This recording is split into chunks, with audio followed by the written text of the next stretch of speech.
बोला पुंडलिका वरदे हरी विठ्ठल श्री ज्ञानदेव महाराज की जय. गोपाल श्री कृष्ण भगवान की जय. सच्चिदानंद विलास भगवान की जय. सब संतन की जय. गुरु ब्रह्मा गुरुर्विष्णू गुरुर्देवो महेश्वरा श्री गुरु साक्षात परब्रह्मे तस्मै श्री गुरुरे नमः. आत्मरूप गणेशू केलिया समरण होय सकळ विद्यांचे अधिकरण तेची वंदू चरण श्री सद्गुरुचे ते नमस्कारुण्याचा.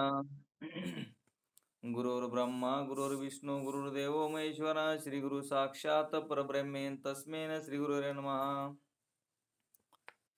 बोला पुंडलिका वरदे हरी विठ्ठल ज्ञानदेव तुकाराम ज्ञानेश्वर महाराज की जय. तर काल आपलं स्थूल सूक्ष्म कारण आणि महाकारण या चार देहांची 82 तत्व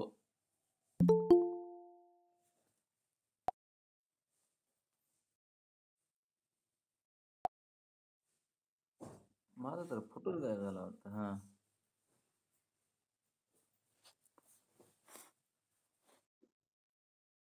जय हरी जय दादा जय हरी जय हरी जय हरी.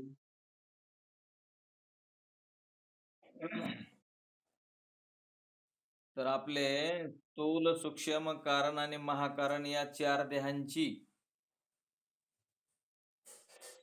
काय नाही अवघड नाही, थोडं लक्ष द्यावं लागतं.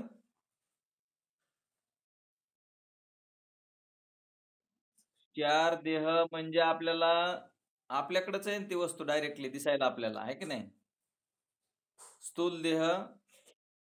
स्थूल देहामध्ये सूक्ष्म देहाच्या नंतर कारण देह आणि महाकारण देह.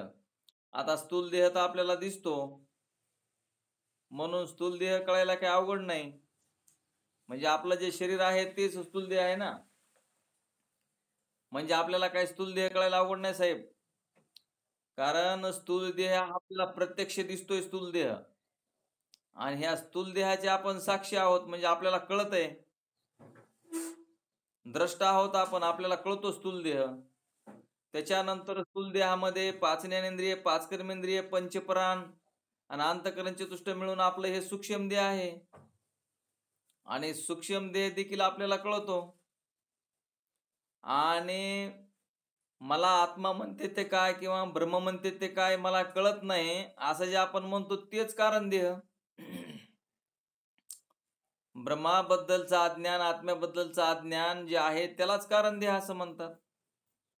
आणि पुन्हा हा महाकारण देह म्हणजे ज्ञान, अहम ब्रह्मास्मी म्हणजे महाकारण देह हे ज्ञान आहे. तर हाच महाकारण देह आहे, ज्ञानालाच महाकारण देह असं म्हटलेलं आहे. आता हे चारी देह आपल्याला अनुभवानं बी कळतात आणि काही प्रत्यक्ष बी आहेत आपल्याला. आणि ह्या सर्व देहांचे म्हणजे आपण साक्षी आहोत. म्हणजे आपलं सच्चिदानंद स्वरूप अस्तिभाती प्रिय रूपानं आपण व्यापक आहोत. मग हे चार देह आणि चार देहाचे आपण साक्षी द्रष्टा कुटस्थ आपण कसे आहोत हे आपण आतापर्यंत कळून घेतलं. म्हणजे समजायला काय अवघड नाही, थोडंसं लक्ष द्यावं लागतं, कळून जातं ते. तर या चार देहाची 82 तत्व, चार देहाची 82 तत्व आहेत. आणि या तत्वांना आपण जाणणारे म्हणजे तुम्ही प्रत्येक आत्मा स्वयंप्रकाश आहेत यात बिलकुल संशय नाही. कशामुळे संशय नाही म्हणले तर आपल्याला हे सगळं कळतं. आणि कळणारी वस्तू ही दृश्य वस्तू असते. मग दृश्य वस्तू आपण नाहीत, आपण पाहणारे द्रष्टा साक्षी आपण वेगळे आहोत. तर यासाठी बाशिष्य असा विचार करून आपण उपाधिरहित शुद्ध ब्रह्म असा जेव्हा दृढ निश्चय होईल, आपल्याला खात्रीशीर कळेल की मी या देहापेक्षा वेगळा आहे. देहाचा मी साक्षी आहे, देहापेक्षा मी वेगळा आहे, देहापेक्षा मी वेगळा आहे म्हणजेच मी साक्षी आहे असं निश्चयाने ज्यावेळेस कळतं त्याला साक्षात्कार म्हणजे अपरोक्ष ज्ञान असं म्हणतात.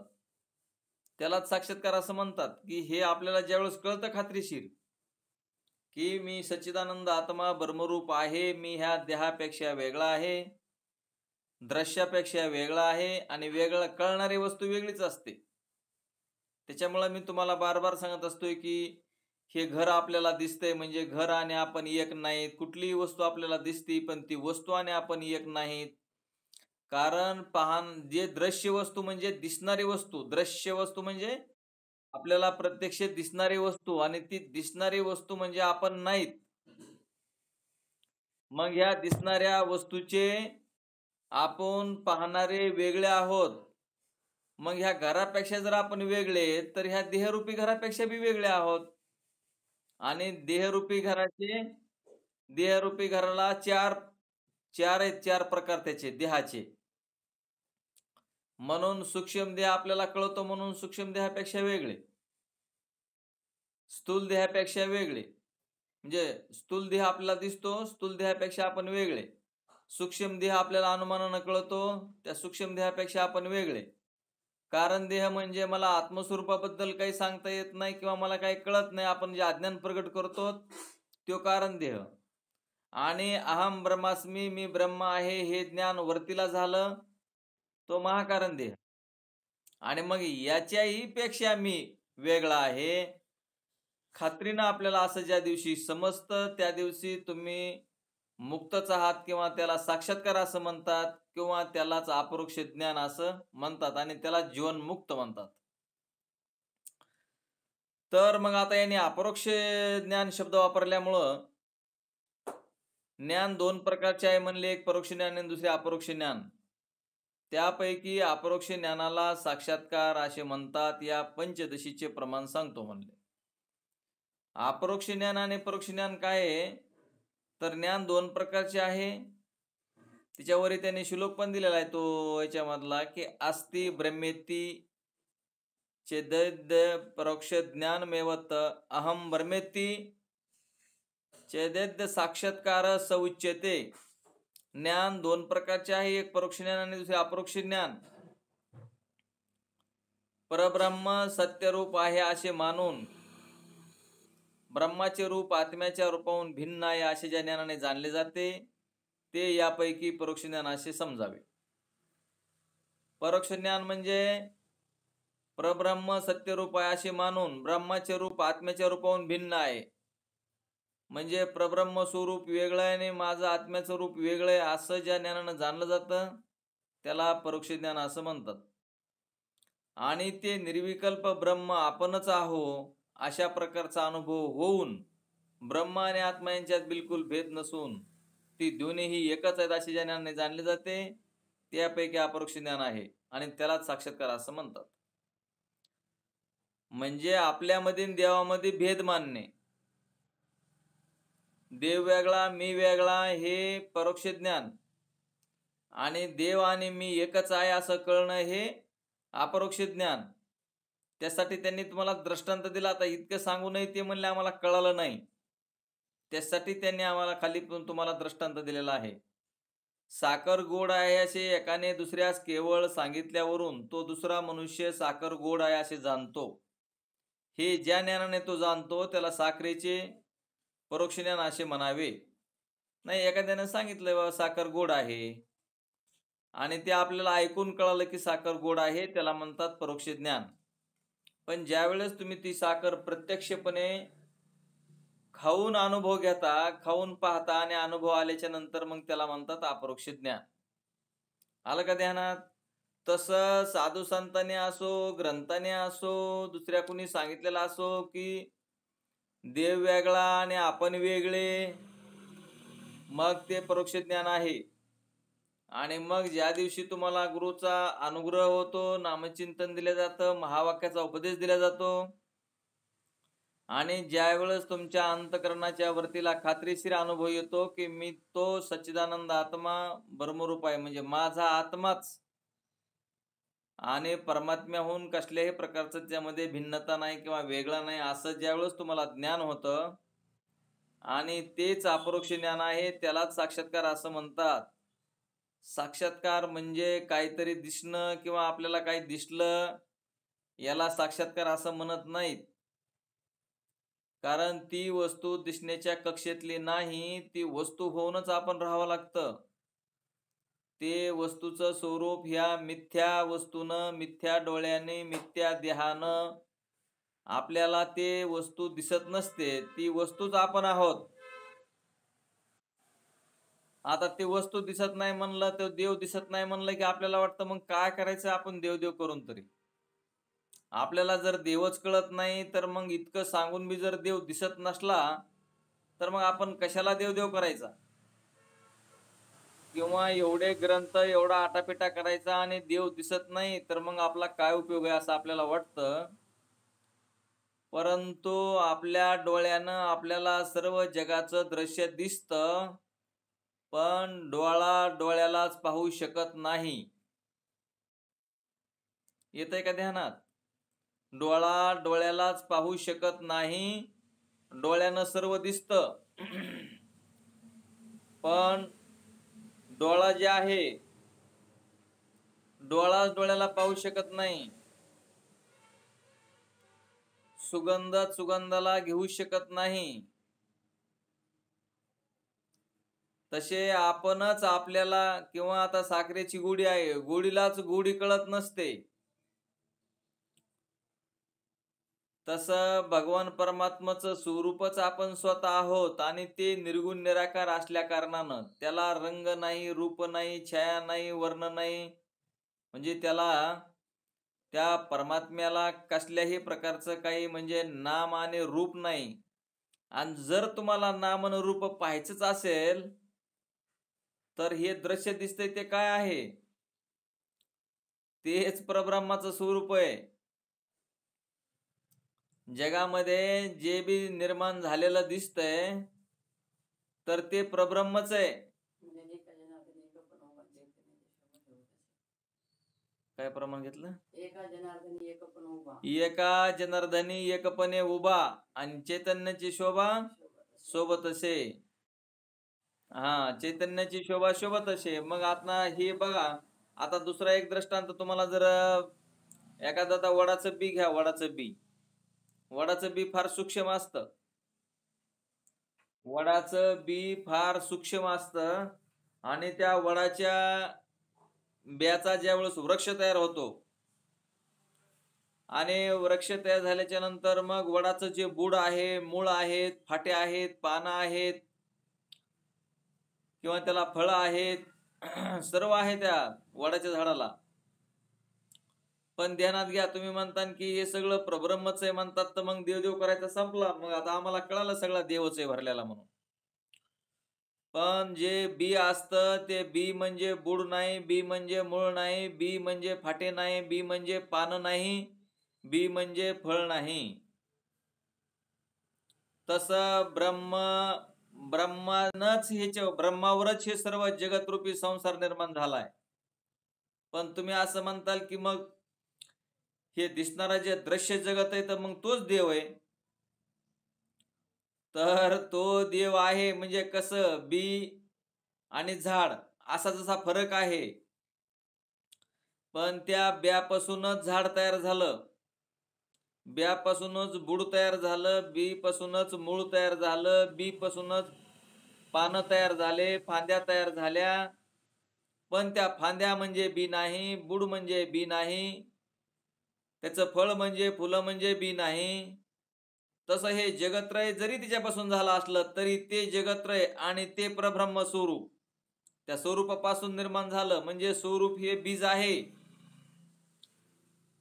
स्वरूप हे बीज आहे आणि बीजापासून हे जगतरूपी वृक्ष निर्माण झालेला आहे. आणि त्याच्याच मधल्या दृश्यामधलेच आपण एक दृश्य आहोत. आता दृश्य दिसत आहे आपलं शरीर, पण या दृश्याला पाहणारे तुम्ही मूलभूत जे बीज आहे ते स्वरूप आहे. त्या स्वरूपालाच अंतःकरणाच्या वृत्तीद्वारे सर्व कळतंय. आणि कळणारा बाजूलाच राहत असतो, साक्षी आहे कळणारा. म्हणून आपण ते पूर्णपणे ध्यानात घ्या, अशा पद्धतीचा अभ्यास आहे. तर हे अपरोक्ष ज्ञान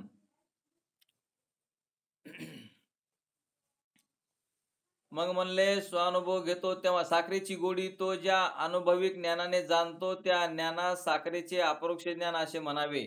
याच न्यायाने शास्त्राच्या फक्त उपदेशाने परमात्मा सच्चिदानंद आहे असे ज्या जाणणे त्याचे नाव परोक्ष ज्ञान. म्हणजे शास्त्रानं सांगितलं की परमात्मा सच्चिदानंद आहे, असं सर्व शास्त्र सांगतात, सर्व ग्रंथामध्ये लिहिलेलं आहे, आणि असं आपण ऐकतो, यालाच परोक्ष ज्ञान असं म्हणतात. कारण तुम्ही कुठं जरी ग्रंथ पाहायला गेलात आणि पुढं पाहत गेल्याच्या नंतर कुठं तुम्हाला असं ऐकवलं जातं की बाबा सच्चिदानंद आत्मा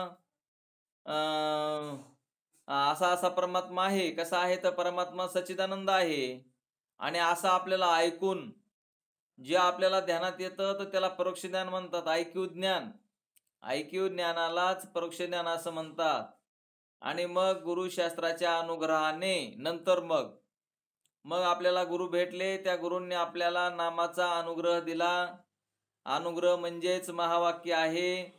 आणि अनुग्रहाचा विचार करून मग शास्त्राच्या द्वारे, सद्गुरूच्या द्वारे, शास्त्राच्या द्वारे सच्चिदानंद रूप ब्रह्म आपणच आहो असा जो प्रत्यक्ष अनुभव घेऊन जाणणे त्याला अपरोक्ष ज्ञान म्हणतात. अपरोक्ष ज्ञान म्हणजे साक्षात्कार, अपरोक्ष ज्ञान म्हणजे जीवनमुक्ती. असा अपरोक्ष ज्ञानाचा प्रत्यक्ष अनुभव घेऊन आपण जे आपलं स्वरूप आपल्याला कळालं तर त्याला साक्षात्कार असं म्हणतात.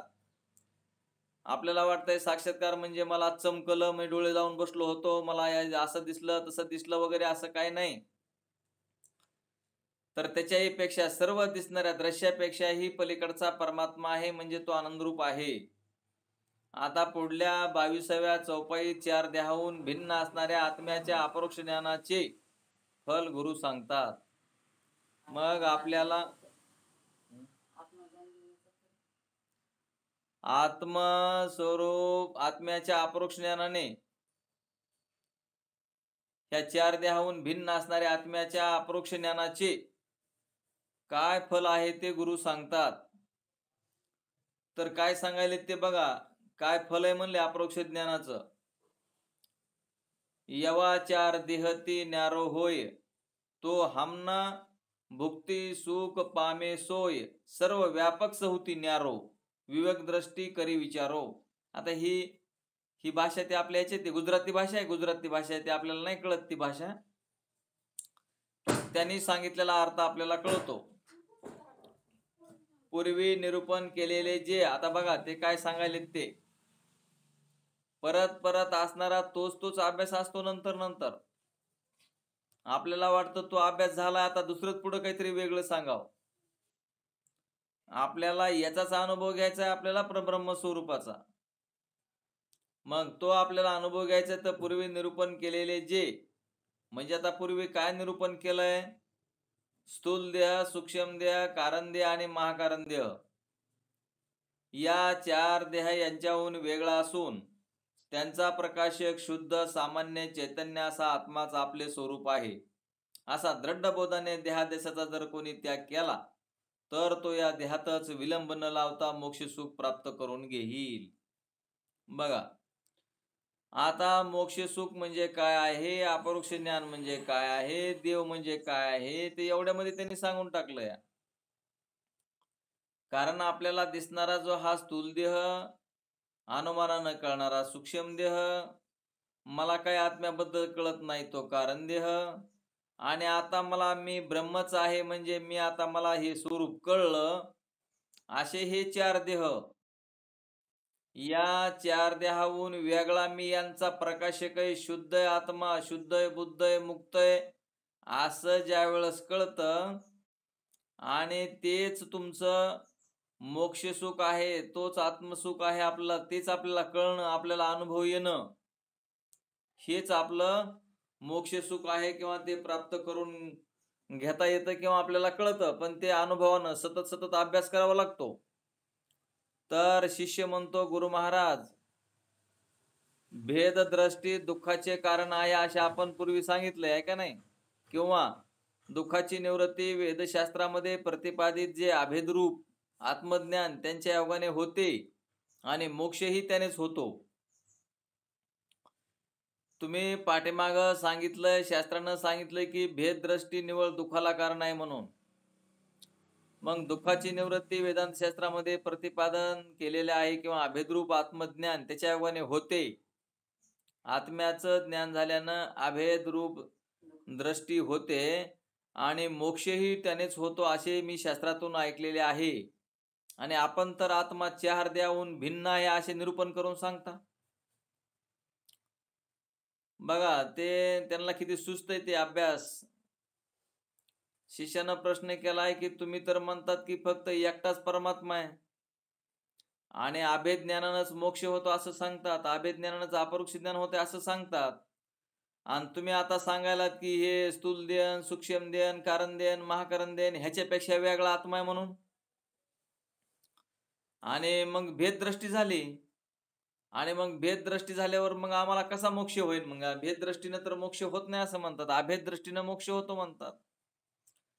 तर मग आत्म्याहून देह वेगळा आणि देहाहून आत्मा वेगळा, त्याचप्रमाणे आत्म्याहून भूतभौतिक प्रपंच निराळा आणि त्या प्रपंचाहून आत्मा निराळा अशा प्रकारच्या परस्पर भेदात्मक प्रतिपादनाने द्वैत सिद्ध होत असल्यामुळे आता तुम्हीच सांगायला लागलात की हे देह वेगळा आणि देहापेक्षा आत्मा वेगळा आणि मग भेददृष्टी व्हायला लागली, दोनपणा व्हायला लागला. आणि मग तुम्ही तर म्हणतात की अभेद ज्ञानानं किंवा अभेद बुद्धीनंच असणार आहे आपल्याला ज्ञान होतं आणि फक्त आत्मस्वरूपच आहे असं बी म्हणतात तुम्ही. आणि आम्हाला तर हे सगळं दिसतंय किंवा तुम्ही सांगतात हे चार देह आहेत ती वेगळे आहेत आणि त्याच्यापेक्षा आत्मा वेगळा आहे म्हणून अशी भेददृष्टी होऊ लागली.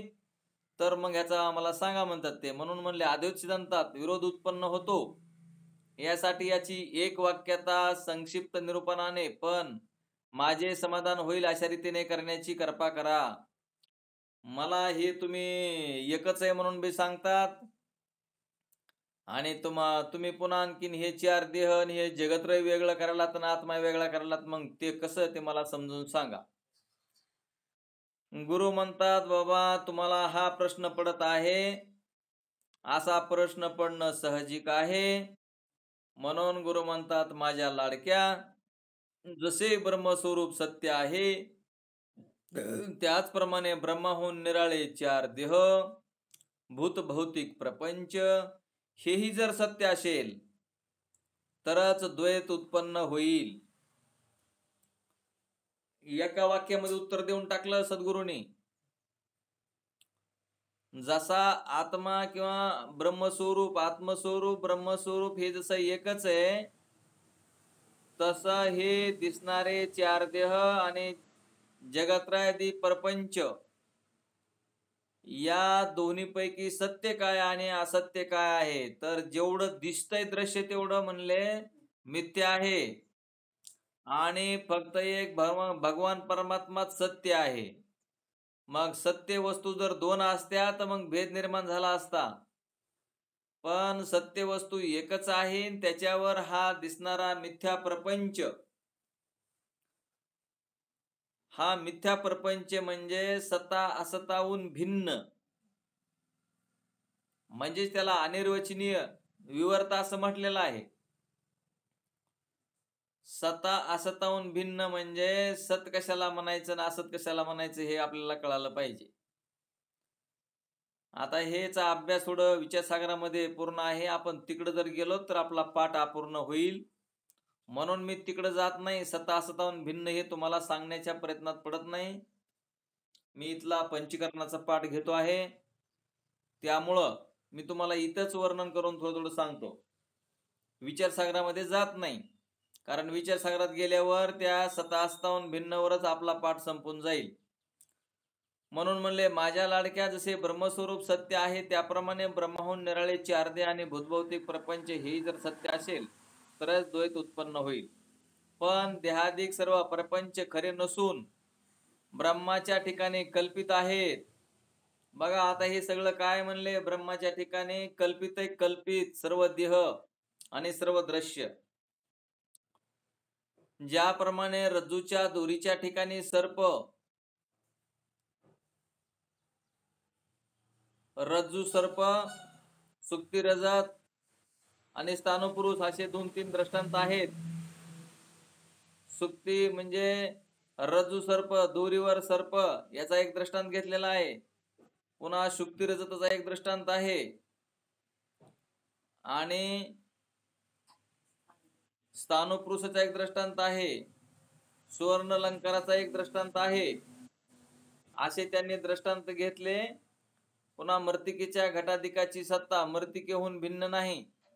आकाशाच्या ठिकाणी कल्पिलेल्या श्यामतीची निळ्या रंगाची सत्ता आकाशाहून भिन्न नाही. किंवा आणखी मरुभूमीच्या ठिकाणी कल्पिलेल्या मृगजळाची सत्ता मरुभूमीहून भिन्न नाही. त्याचप्रमाणे देहाधिक सर्व प्रपंचाची सत्ता आत्म्याच्या सत्तेहून भिन्न नाही. आत्म्याच्या ठिकाणी जे कल्पित असद्रूप भासते त्या असद्रूपाने भरलेल्या देहाधिक प्रपंचाने द्वैत होत नाही. त्यांनी आपल्याला समजून सांगताहेत की या आत्मस्वरूपावर असद्रूप म्हणजे ह्या ज्या मिथ्या वस्तू आहेत त्या वस्तूमुळं दोनपणा येत नाही. कारण फक्त परमात्मा स्वरूपच सत्य आहे म्हणून तर आपल्याला ह्या सगळ्या वस्तू दिसत आहेत. आणि ह्या वस्तू काल्पनिक आहेत किंवा ह्या अज्ञानामुळं बनलेल्या आहेत किंवा ह्या मायेच्या आहेत, मायावी आहेत. जर मायावी प्रपंच तयार केला नसता तर आपल्याला या शरीरानं या जगतामध्ये जगता आलं नसतं. म्हणून देवानं हा प्रपंच निर्माण केला म्हणजे देह आपल्याला निर्माण झालेला आहे. देहासाठी ह्या दिसणाऱ्या सर्व दृश्य वस्तूचा उपयोगी आहे. दृश्य वस्तूशिवाय आपल्याला व्यवहार करता येणार नाही आणि आपला व्यवहार पूर्ण होण्यासाठी ह्या दृश्य वस्तू दिलेल्या आहेत. म्हणून आत्म्याच्या ठिकाणी जे कल्पित असद्रूप भासते त्या असद्रूपाने भरलेल्या देहाधिक प्रपंचाने द्वैत होत नाही. एक अद्वितीय आत्मा सत्य आहे. त्यामुळे अद्वैत सिद्धांताशी कोणत्याही प्रकारचा विरोध येत नाही. देहादी जगत सर्व असत्य आहे आणि आत्माच काय तो एक सत्य आहे असे श्रीकृष्ण भगवंताने अर्जुनाला भगवद्गीतेच्या 2ऱ्या अध्यायामध्ये सांगितलेले आहे.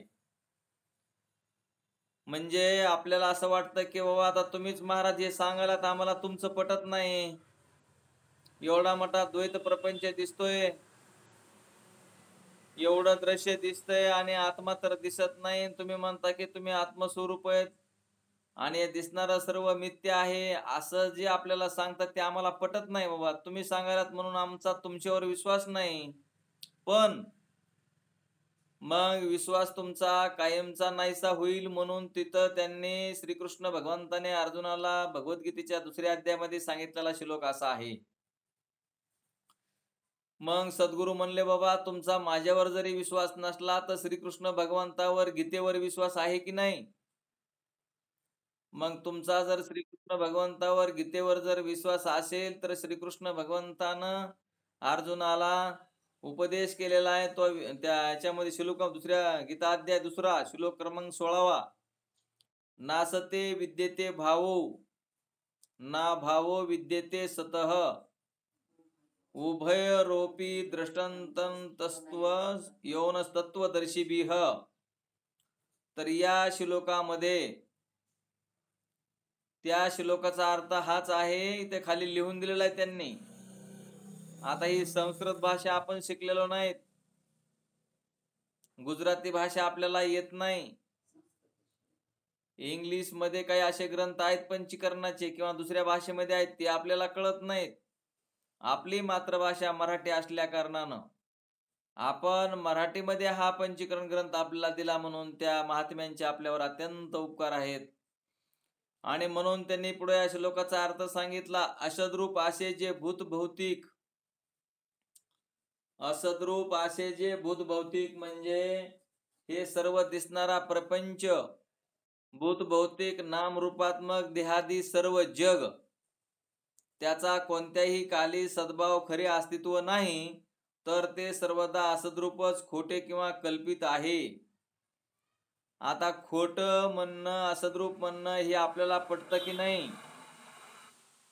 आता आपल्या पाहण्यात जर आला असेल तर पहा, या 15 दिवसामध्ये 1 महिन्यामध्ये घटना घडलेल्या पहा, की मनुष्य चांगला होता पण अटॅक आला आणि त्याचा मृत्यू झाला.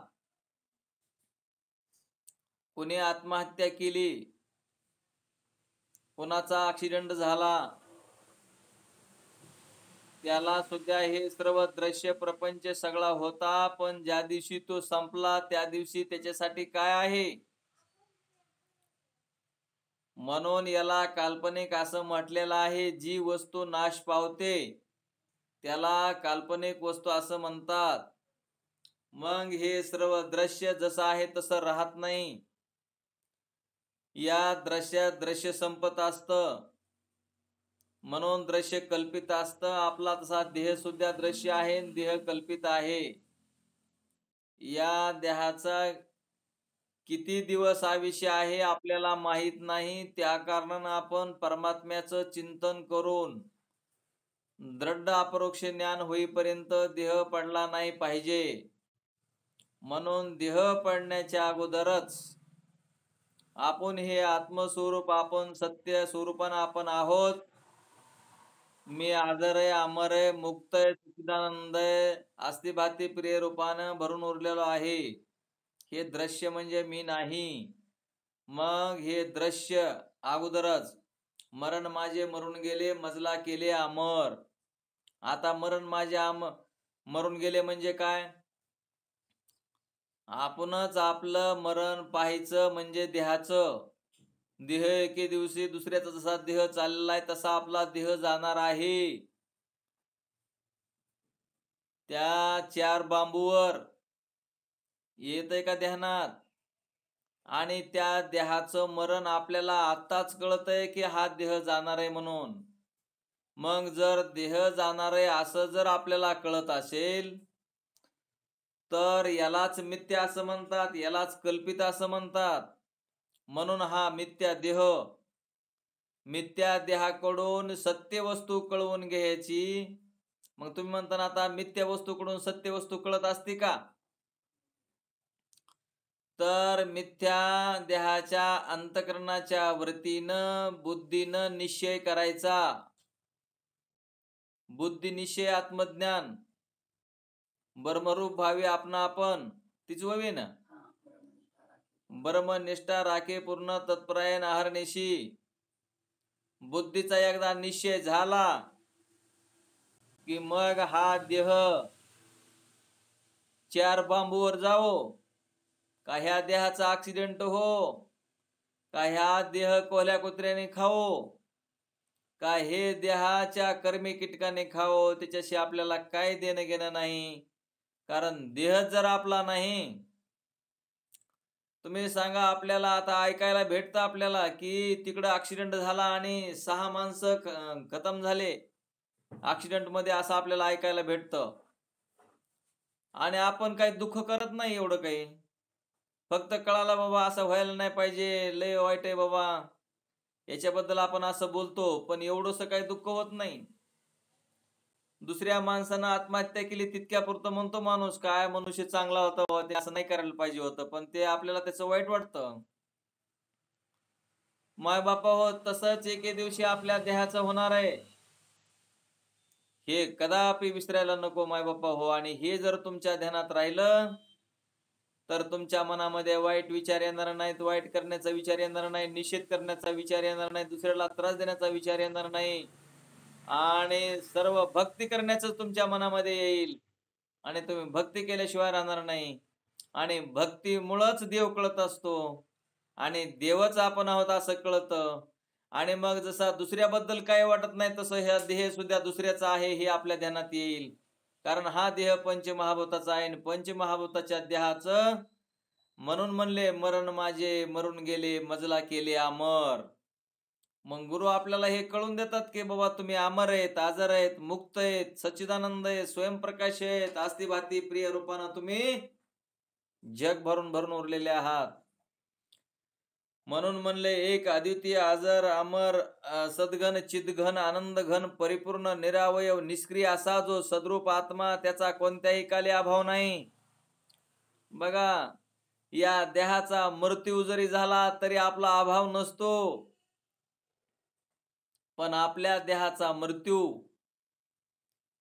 आपण जिवंतपणे पाहायला पाहिजे. मेल्याच्या नंतर पाहायची जरुरी पडत नाही, कारण आपण स्वरूप होऊन राहिलेलो असतो. आणि स्वरूप होऊन राहिल्यावर आपल्याला मिथ्या देहाशी काय देणं घेणं नाही. कारण जसं आपण दुसऱ्याचा ऍक्सिडेंट झाला तर आपल्याला काही कमी जास्त वाटत नाही, तसं आपल्या देहाचा जरी मृत्यू झाला तरी आपल्याला काही वाटलं नाही पाहिजे. आणि त्याला म्हणतात आत्मज्ञान ब्रह्मज्ञान.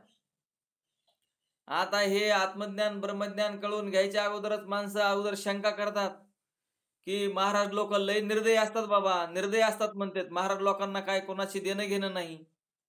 मायबापा हो, तसं नाही. जिवंत मनुष्यांना मार्गदर्शन करून आपण मुक्त आहोत हे जर कळालं तर तुम्हाला कशाला रडू येईल. हा देह जरी तुमचा पडला तरी तुम्हाला रडू येणार नाही. आणि तेच आत्मस्वरूप आपण आहोत असं जर आपल्याला कळालं तर देहाबद्दल कशाला आसक्ती राहील. आपली आसक्ती गेली पाहिजे स्वतःच्या देहाबद्दलची, स्वतःच्या घराबद्दलची. आपलंच खरं नाही, आपला देह खरा नाही, आपले नातेवाईक खरे नाही, म्हणजेच मिथ्या आहेत, काल्पनिक आहेत. आणि हा सर्वांचा देह, नातेवाईकांचा असो आपला असो, देह हा कल्पित आहे. देह सोडावाच लागतो, याला पर्यायच नाही. कारण हे आपलं नाहीच आहे, हे आपल्यावर निर्माण झालेलं काल्पनिक आहे. आणि काल्पनिक वस्तू घालवायची जरुरी नसते. काल्पनिक वस्तू ही बनलेली असते आणि बनलेली वस्तू संपत असते. म्हणून ध्यानात घ्या. तर सदा सर्वदा तो सद्रूपाचा आहे, असत्य आहे हे जग, आणि सत्यरूप असा हा आत्मा. या दोघांचा परमात्मा तत्वात सत्य समजणाऱ्या ज्ञानीपुरुषांनी अंत लावला आहे, निर्णय केलेला आहे. म्हणजे सर्व जग खोटे आहे आणि आत्माच काय तो एकटा खरा आहे असा निश्चय करून ठेवलेला आहे. अशा पद्धतीनं साधू संतांनी, शास्त्रांनी हे मिथ्या काल्पनिक मिळालेला देह, ठीक आहे, समजा आपल्याला जर आपला हा संसार कोट्यावधी वर्ष जर आपल्याला ठेवता येत असता तर मग आपण खरं समजायला हरकत नव्हतं. पण आपल्याला हा 100 वर्षाचं मिळालेलं आयुष्य, त्या 100 वर्षामधलं 20 वर्ष बालपणामध्ये, 20 वर्ष तरुणपणामध्ये आणि 20 वर्षामध्ये पुन्हा आजार होतात आणि मग नंतर म्हातारपणामध्ये काहीच करता येत नाही. तरी सुद्धा आपल्याला असं वाटतं की आपण काय आणखीन कोटी वर्ष जगणार आहोत का. आणि त्यासाठी आपली एवढी धडपड चाललेली असते. पण धडपड करायची नाही असं नाही. तुम्ही म्हणता महाराज आता आजपासून आम्ही सगळं सोडून देऊन एका कोपऱ्यात बसतो आम्ही एका खोलीच्या, तर असंही करायची गरज नाही, कोपऱ्यात बसायची गरज नाही. सर्व व्यवहार होत असताना तुम्ही करीत नाहीत बरं का व्यवहार, सगळे ध्यानात ठेवा. तुम्हाला असा भास आहे की आम्ही करतो म्हणूनच होतोय, म्हणून हा व्यवहार सर्व होतोय. त्या व्यवहाराकडं जसा व्यवहार होतोय तसा होऊ द्या आणि त्याच्याकडं तुम्ही साक्षी रूपानं, द्रष्टा रूपानं राहून ते कार्य करून घ्या. पण ते कार्य मी करतो, माझ्यामुळं होतंय असं मात्र काही अभिमान मनामध्ये बाळगू नका. म्हणून या सर्व जगत्रय खोटा आहे ना आत्माच काय तो एक सत्य आहे, खरा आहे असा निश्चय म्हणले साधू संतांनी करून ठेवलेला आहे. तेच आपल्याला कळलं पाहिजे आणि ते कळण्यासाठीच एवढा आटापिटा आहे. म्हणून शिष्य म्हणतो महाराज जग हे असत्य आहे तर दिसता कामा नये. बघा, शिष्य काय साधे सोपे प्रश्न विचारित नाही. तुम्ही जर म्हणता ना की हे सगळं खोट आहे तर मग हे दिसायला नाही पाहिजे होतं. असत्य म्हणतात ना, हे जग असत्य आहे तर दिसता कामा नये आणि ते असत्य असल्यामुळे सुखदुःख होता कामा नये. मग आता खरा प्रश्न आहे का नाही तुमचाच आहे हो प्रश्न. शिष्यांना विचारलाय म्हणजे तुमचाच प्रश्न आहे. जग जर तुम्ही असत्य म्हणतात तर हे दिसता कामा नये आणि हे दिसत असून पुन्हा याला सुखदुःख होतात तर मग सुखदुःख बी व्हायला नाही पाहिजेत. इथं तर आम्हाला देह दिसतो आहे, इथं तर आम्हाला सुखदुःख होतात अशी वस्तुस्थिती, पण वस्तुस्थिती तशी नाही की आम्हाला हे जगत्रय दिसायला नाही पाहिजे म्हणतो. शिष्य म्हणतो की हे जगत्रय दिसायला नाही पाहिजे आणि सुखदुःख पण व्हायला नाही पाहिजेत. आणि त्यावेळेस आम्ही तुमचं हे आत्मसत्य आहे आणि आत्माच आनंद रूप आहे असं आम्ही समजून घेऊ म्हणतो शिष्य. म्हणजे हे जग दिसते व त्यामुळे सुखदुःख होतात, तर मग त्याला असत्य कसे म्हणता येईल? आणि तुम्ही जगाला कसं काय असत्य म्हणतो? जग तर आम्हाला दिसतं आणि जगात मग आम्हाला सुखदुःख बी होतात. आणि आत्मा तर आनंद रूप आहे. आम्हाला तर आत्मा जर आनंद रूप असेल तर सुखदुःख का होतात आणि जग का दिसतं असा प्रश्न आहे. तर गुरु म्हणतात खरे असते तेवढे दिसते आणि खऱ्यापासूनच तेवढी सुखदुःख होतात असा काही ठरलेला नियम नाही. खरे असते तेवढेच दिसते आणि खऱ्यापासूनच तेवढी सुखदुःख होतात असा काही ठरलेला नियम नाही. असत्यही दिसते. आता बघा, असत्य असणारी वस्तू सुद्धा दिसते म्हणतात व असत्याने सुखदुःखे होतात. उदाहरणार्थ स्वप्न असत्य असूनही दिसते. बघा, आता गुरुनी उदाहरण दिलेलं आहे की स्वप्न पडले तुम्हाला, स्वप्न खरंय का हो? आता खोटं स्वप्न झोपीमध्ये पडलं आणि त्या खोट्या स्वप्नामध्ये तुम्हाला सुखदुःख होतात का नाही? मग तुम्ही खरी वस्तू दिसायला पाहिजे, खोटी वस्तू दिसत नाही असं काही नाही.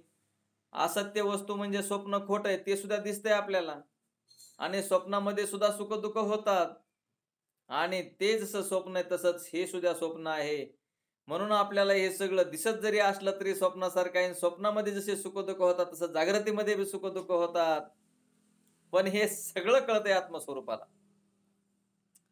स्वप्न पडलंय हे बी त्यालाच कळतंय, स्वप्नातले सुखदुःख बी त्यालाच कळतात आणि हे जागृतीतले सुखदुःख बी त्यालाच कळतात आणि जागृती बी त्यालाच कळते. म्हणून जशी स्वप्न आहे तशीच जागृती आहे हे ध्यानात घ्या. स्वप्न असत्य असूनही दिसते, त्याचप्रमाणे त्यापासून सुखदुःखे होतात. शिंपल्यामध्ये कल्पित रूपे आणि दोरीत कल्पित सर्प असतात. आता शिंप नदीच्या कडेला शिंप पडलेले असते ना, आपल्याला लांबून चांदीसारखं दिसतंय. खरं वाटतं का नाही आपल्या चांदीचे म्हणून माणूस तिकडे धावत जातो आणि जवळ जाऊन पाहतो तर शिंप असते. किंवा दोरीवर सर्प पाहतो आणि सर्पाची भीती वाटते आणि ज्यावेळेस प्रकाश करून पाहिलं तर मग तिथे सर्प नसतो, दोरीच असते. तसं माय बाप विचाराच्या द्वारे आत्मज्ञानानंच हे आत्मनात्म विवेक, वैराग्य आणि शमदम षटसंपत्ती आणि मोक्ष इच्छेच्या द्वारे तुम्हाला मला हे ज्ञान समजून येऊ शकतं, अन्यथा नाही. सूक्ष्म विचार केला तर, बारीक विचार केला तर हे आम्हाला कळू शकतं. आपल्याला आपल्या वृत्त्या बाहेर जातात, बाहेरल्या वस्तू आपल्याला सत्य वाटतात आणि तेच आपल्याला खरं समजून आपण राहतो, म्हणून तर आपल्याला हे कळत नाही.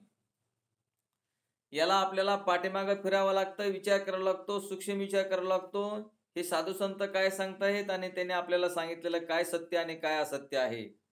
शिंपल्यामध्ये कल्पित रूपे, दोरीत कल्पित सर्प तरी पण ते दिसतात आणि त्यांच्या योगाने ही सुखदुःखे होतात. बघा, आता ते म्हणतो आता हे जगत दिसायला नाही पाहिजे. आपल्याला दोरीवर सर्प नसताना सुद्धा कसं काय दिसतो? शिंप असताना चांदी कशी काय वाटते?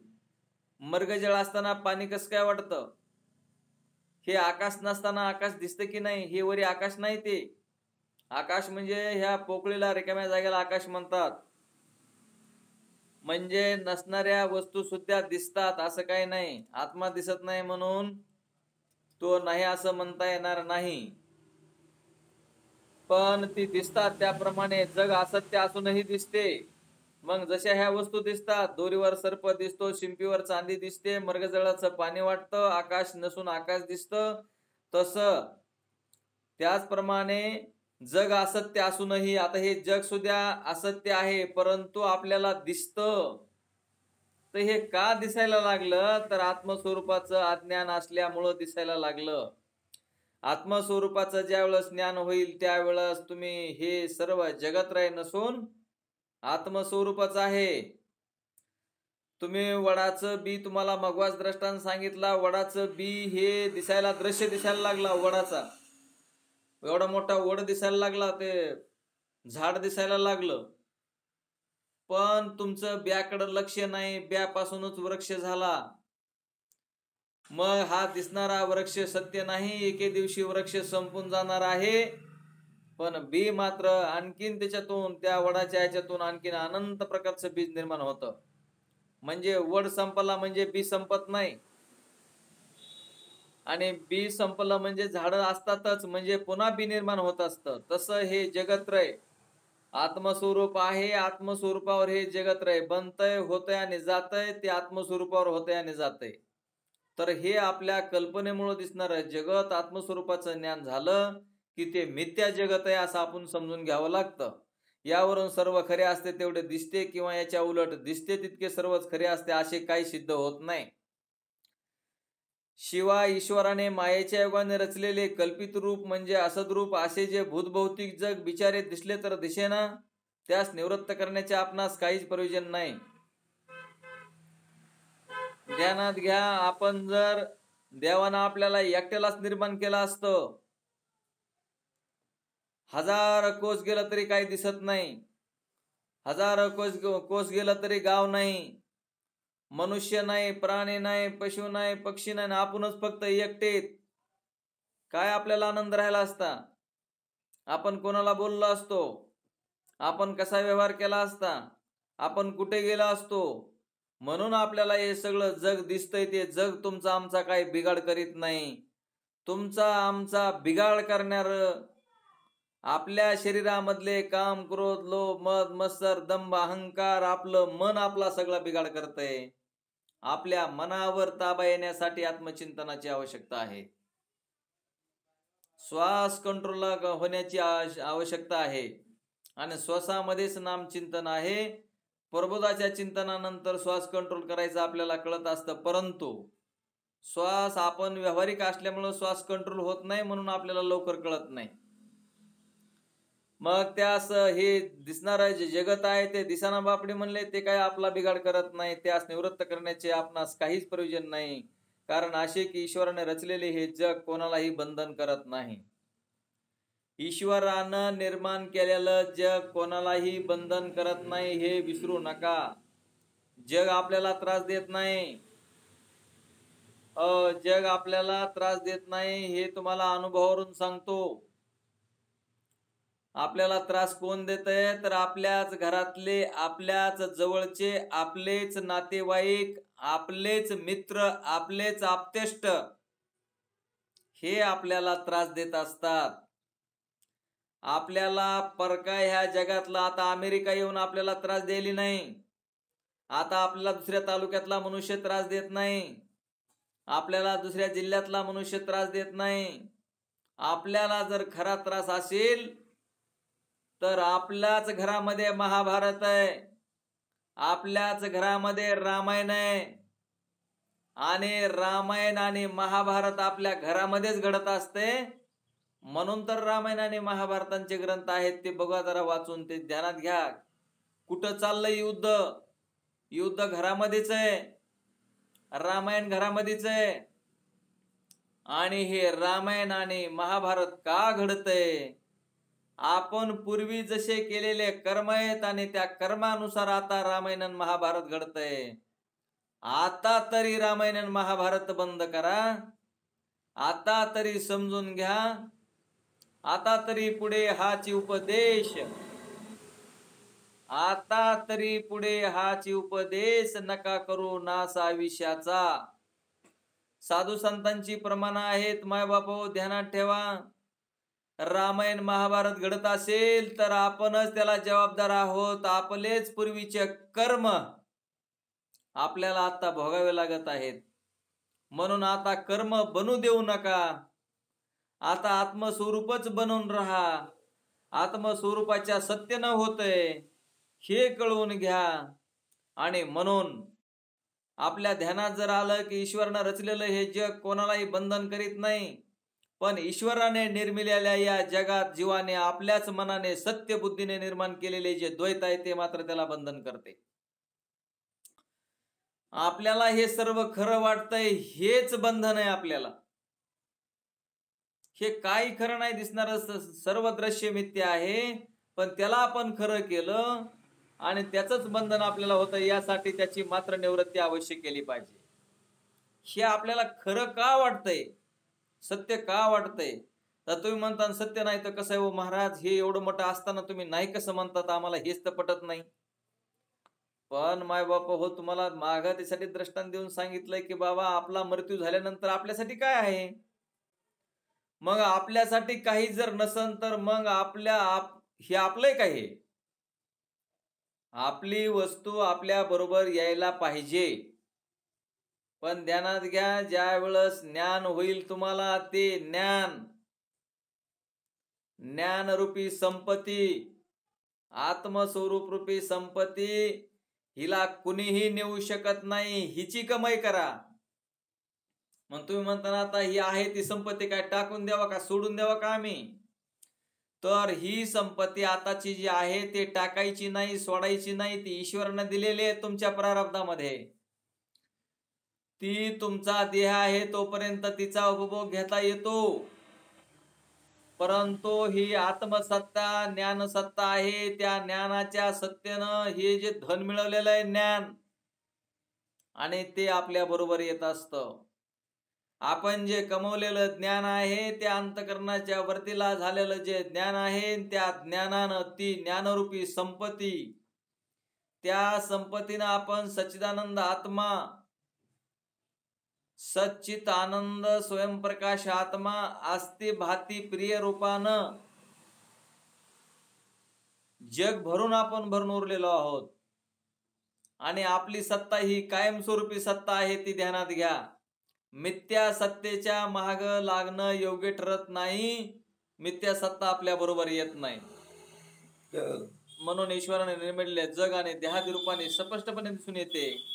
पण त्यात जीवाने रचलेले द्वैत, ज्यामुळे बंधन होते, असे आपण सांगितले ते कोटले बरे. आपला जीवच काय करताय, तर मनानं जे द्वैत रचलेलं आहे, तर तेच द्वैत आपल्याला काय होतंय म्हणतात की बंधन प्राप्त होतंय. तर आपण हे पाठ आपण आता नंतर घेऊ, जरा विशेष पाठ आहे पुढे बी. तर आपण नंतर हे करू आपण, आहे का नाही. आता विश्वात्मके देवे ये वागेत्या मज जागे सताय ते कांचे व्यंकटेश कर्मी होता परस्परी पडू मैत्र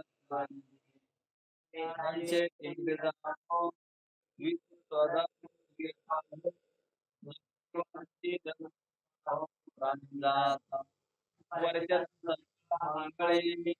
ईश्वराने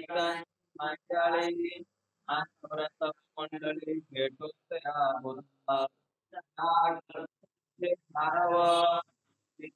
चिंता मनीचे गाव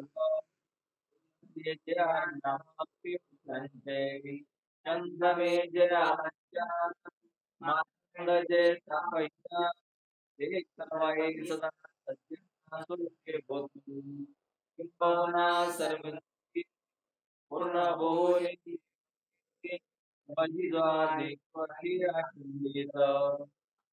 ग्रंथोपरी विजयची द्रष्टे विजय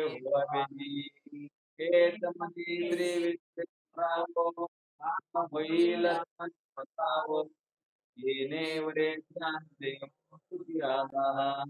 येणे वडे ज्ञान दे येणे वडे ज्ञान दे ओम शांती शांती शांती.